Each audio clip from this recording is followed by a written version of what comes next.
We abhor child sexual abuse in the abstract, but we tolerate it in the specific. Yes, Epstein was charged. Yes, Ghislaine Maxwell is in prison, but nobody else. They can use their wealth and power in different ways to shut down investigations, and we've absolutely seen that happen with Epstein. You look at the statistics and it's vanishingly rare that there's a conviction for this crime. Child sexual abuse, we think of it as something that hardly happens to anybody. We need to face the fact that this is sadly endemic in our society. In a way, we are in denial because it makes us feel safer. The horrible, tragic irony here is that by clinging on to our illusion of a just world, that is actually making the world far more unjust.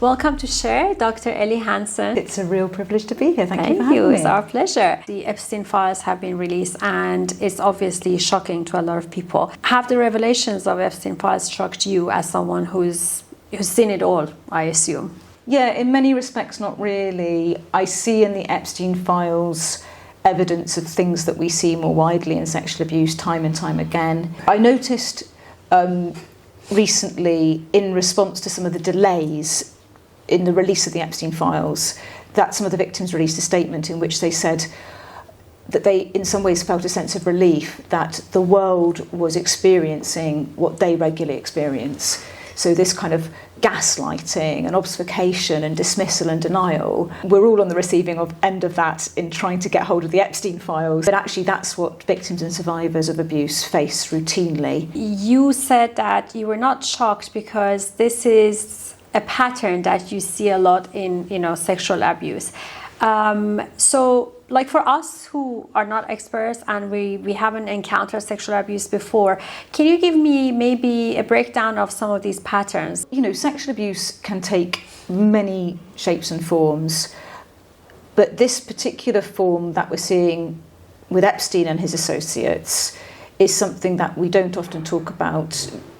Child sex trafficking, organised child abuse. When we talk about sexual abuse generally, we're talking often about one offender, one victim, but actually the way in which these men and sometimes women come together to orchestrate abuse, that hasn't had the spotlight, and I'm really pleased that it is now being talked about because it is far more common than people realise. It's often the individual offenders where we might have that acknowledgement, but the organised nature of it is still left in the shadows.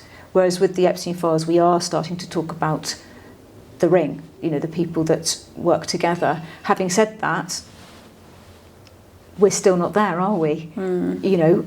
Yes, Epstein was charged. Yes, Ghislaine Maxwell is in prison, but nobody else. Yes, exactly. The British are making some arrests, but not for sexual abuse. And not one of his associates is facing any kind of justice for the part that they played in this. Why do you think that these influential men seem to be untouchable? It's the million-dollar question, and there's many parts to its answer. On a very simple level, wealth buys power, and power buys wealth. And then they come together, and it's a stranglehold on the systems that should keep people in check. And they can use their wealth and power in different ways to shut down investigations, and we've absolutely seen that happen with Epstein.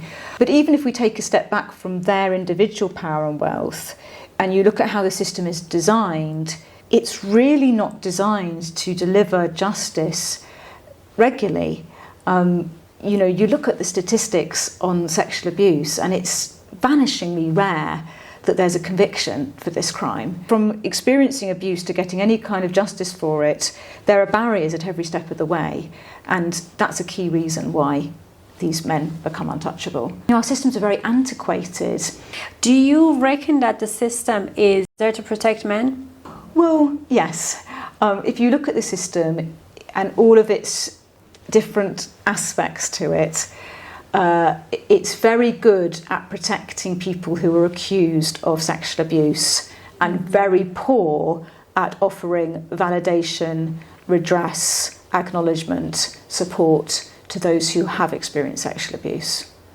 And so we're left with a system where people routinely go through it and feel like it has abused them on top of the abuse they already experienced. Oh, wow. So it's a double injustice, and many, many victims and survivors warn others off it. Don't try it. That's why they keep quiet, right? Yeah, yeah, That is so sad. yeah. And it doesn't have to be this way. There are things we can do about abuse. We can build better systems that create a really hostile environment to it and that do routinely bring offenders to justice. You're an expert in psychology of sexual abuse. What strikes you most about this problem? It's a very big problem.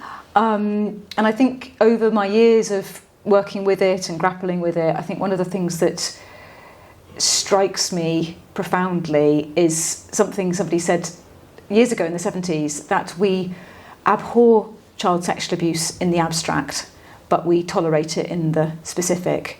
And I've seen that time and time again, that there is this societal outrage about it, and rightly so.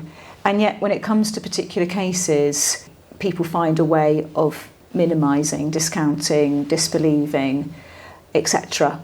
And why do you think that is? Psychologists have looked at how we want to believe that the world is a relatively fair place, our small world that we're in. We want to believe that if we do the right thing, good things will happen to us, and for the people that do the wrong thing, bad things will happen. And this is quite an adaptive illusion. It very much is an illusion, but it helps us make plans and trust the people around us. Something like child sexual abuse really threatens that illusion. And so because fundamentally child sexual abuse is about really bad things happening to very innocent people, i.e. children. So when we're faced with that, we can either see it and drop our illusions and our hopes about a fair world, or we can engage in psychological kind of denial mechanisms. So we can say, well, maybe the victim was kind of to blame, or maybe it didn't really happen, or maybe that happens in that country over there, or that time, that historical period. We find these different ways of just kind of saying, not here, not now, not me, not you. So we are in denial because it makes us feel safer. Yes, yes. And the horrible, tragic irony here is that by clinging on to our illusion of a just world, that is actually making the world far more unjust. What are the key things about sexual abuse that you would like everybody to know? I think it's important that we recognise that child sexual abuse is prevalent. It's not, sometimes we think of it as something that's very rare, that hardly happens to anybody. We need to face the fact that this is sadly endemic in our society. But with that, also, it is because there are conducive cultural forces, there are conducive things in our society which are playing into that. That's both hard to face, but also leaves us with hope that we can build a culture that is much less conducive, that is hostile to child sexual abuse, that makes it much more difficult for that to happen. Can you have maybe some examples of what situations and reasons can make someone abuse a child sexually? Yes. So if we acknowledge that child sex offenders, paedophiles, whatever word we want to use, they don't just appear out of the blue, what's playing into their journey, to their pathway to abuse? Many different things. But for example, it can be cultural messages that lead some people, particularly men, to a sense of sexual entitlement, or to a sense of objectification. So seeing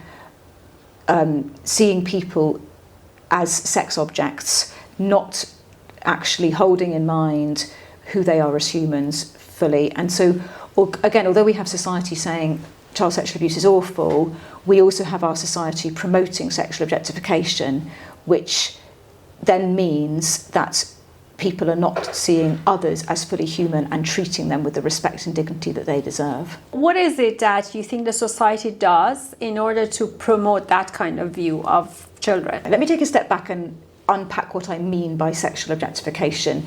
This is where somebody is approached primarily in terms of their physical appearance and their kind of sexual, physical appeal, and other parts of who they are demoted or neglected. You know, their values, their personality, their humour, their intelligence, their fundamental dignity. And so we find, if we look across culture, there are various things that invite us to objectify one another, and pornography is one of the main things that does that. Once you've treated somebody like an object, and you're not really holding in mind their essential dignity and your respect for them, then it's very easy to step over various lines. You know, if I'm treating an adult like an object, what's the big deal in treating a child like an object? And we know that teen is one of the most searched for categories on mainstream porn sites. Is it? Oh God, okay. Going back to Epstein now, obviously in our heads when we hear, you know, a man abusing a lot of young innocent children, we always think of these men as monsters. Are they though? Are they monsters? Are there any specific characteristics or traits that they have that turn them into monsters? We know that there are some personality traits that can be conducive to being an abuser. Let's start with narcissism. Here I'm really looking at the kind of extreme end of narcissism. It's characterised by this core sense of entitlement, a sense of I'm better than others, I deserve more than they do, and other people are in a way avatars in your performance of entitlement. They're not really approaching other human beings as equals. They don't have a model of equal, intimate human relationships. You're either top dog or underdog. You know, it's dominant or subjugating. So they're seeing people through that lens. And as you can see, that will be very conducive to abuse. You know, how can I use somebody to meet my own sexual gratification? Psychologists also talk about the dark tetrad. Now, what I mean by that is different personality traits that are associated with one another that can co-occur. So alongside narcissistic personality disorder, you've also got Machiavellianism, you've also got psychopathy, so behaving like a psychopath, also termed sociopath. That's somebody who's very cold and callous and uncaring. And then you've also got sadism, that simple joy in another person's pain. And you have people that are in that dark tetrad. They've got all four of those personality traits, and obviously they're of huge concern, and they are, you know, much more likely to be an abuser than you or I. You did describe that, you know, we see a pattern of a lot of psychological disorders in people like Epstein. At the same time, I believe that there is some kind of charm in them, you know, that they manage to charm a lot of women, children, even men around them to be complicit. Can you explain to me why or how do they learn to be so charming at the same time? I'm really pleased that you zoom in on this charm, because it's so central to their offending and how they're so effective. And it's an interesting word, isn't it? Because for me, if someone's described as charming, that is a red flag. Whereas for many, charming has positive connotations. Oh, he's lovely, entrancing. But if we think about charm, what does it really mean? It means to kind of deceive and use smoke and mirrors, illusion. One of the reflections that's been made about the Epstein files, people that have immersed themselves in his emails, they describe this man who's a mirror. He is able to reflect back to whoever what it is that they want to hear. You know, why did he have so many different people describing him as their best pal? And yet he wouldn't have had any best friends. There's a hollowness to the man, but this enables him to be so charming. People like him, people who are behaving in a psychopathic fashion, they are often very good at just moulding themselves into whatever they need to be. This is what we call grooming. That was very interesting. And speaking of grooming, I would like to, you know, dive into the psychology of the victims, which is very important. We do know that there's a lot of victim blaming happening, and in a way, I kind of understand where they come from, because as we were talking last time, I told you, as a teenager, I was approached by women telling me there's a there's a very generous man who's interested in beautiful young women. And I could immediately tell that there's something wrong. And I didn't know what grooming was at the time. Talking to my teenage daughter, she understands that these are red flags. Why do you think that girls would fall into the trap? And we've had different stories that there were girls that, obviously at the beginning when they were told that there's this gentleman who wants a massage, it didn't click. They went into the house. He asked them to almost get naked. He asked them to touch him inappropriately. But then they went back, right? Why do these girls go back? I'm really pleased that you're asking it, because I think a lot of people don't ask it because they're scared of victim blame. But actually, if you don't ask it, then you're kind of colluding with victim blame, I believe, because you leave this silence, this gap, upon which people project their assumptions and themselves. Well, I wouldn't go back, so it's kind of the victim's fault. And I understand people are different, right? Of course. So what kind of people would fall for this kind of trap, and why would they go back? Fundamentally, we all have deep human needs. That's what it is to be a human, and I'm talking material needs for shelter, for warmth, for food, but also psychological needs for love, for self-worth, for belonging. These are core. So if you take somebody and you deprive them of those needs, you mean that so that they don't have shelter. We know these are factors for various different victims of Epstein, or they don't have love, they don't have self-worth. And then you place them, you effectively set that victim up in a situation where you say, well, these things are now behind a door and you just need to walk through that door. That door has got sex written over it, but just walk through that door and you'll get your needs met. We would all walk through that door. But we don't look at that as a whole. We just look at the victim walking through the door and we blame them and we say they consented. But that's not true to the coercive circumstances that they're operating within. So when we look at Epstein's victims, we know that many of them had vulnerabilities of different sorts. Some had experienced sexual abuse at an earlier point in their lives. These experiences will have left many feeling already shame, guilt, low self-worth, or the feeling that my worth is as a sex object. I have to gain any value as a person, I need to be sexually gratifying to somebody. And these are very pernicious beliefs, aren't they? And then another factor at play is dissociation. So if you are experiencing abuse, and it's an abuse that is not easy to escape from, physically escape, then your next best strategy is psychological escape. This is dissociation. The various ways in which the human mind can psychologically cut off from overwhelming experiences. It might be forgetting about it, it might be leaving your body, feeling like this isn't a real situation, but this kind of numbness, like not being in touch with your emotions. These are very, very adaptive at coping with abuse.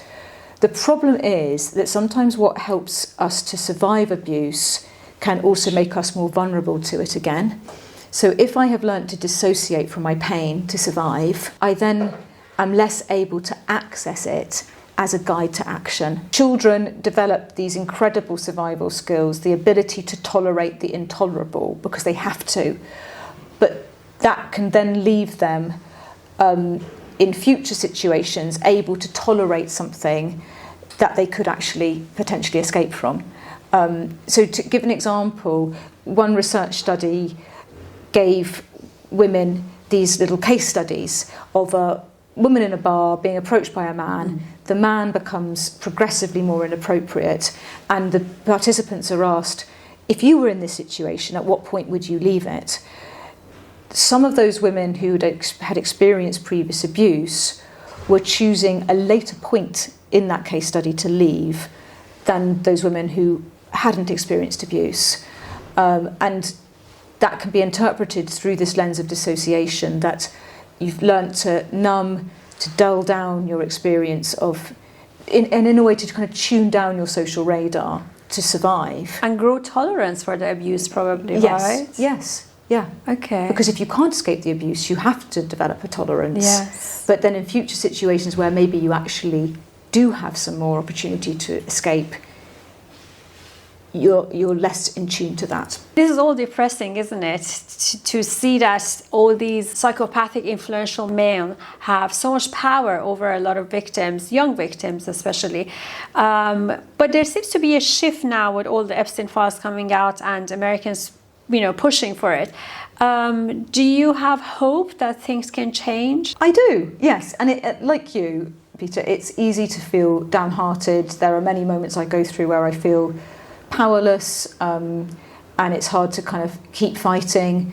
But together we have power, and that has been evidenced in recent events. When we look at Epstein, this was the most powerful, sex offending ring that we've come across in some respects. And yes, we haven't got the convictions we want as yet, but it is being acknowledged, it is being talked about. Sometimes when I'm feeling downhearted, I comfort myself with the words of the wise, one of whom, Seamus Heaney, in one of his poems, talks about the great tidal wave of justice can rise up, and hope and history rhyme. And I feel like there are these moments where hope and history do rhyme, and together we can create more of them. Hopefully things will change and women will get some justice served. Thank you very much, Dr. Elly. I really enjoyed talking to you and learned a lot, and it was a pleasure to have you. Thank you for the conversation. Not at all, my pleasure.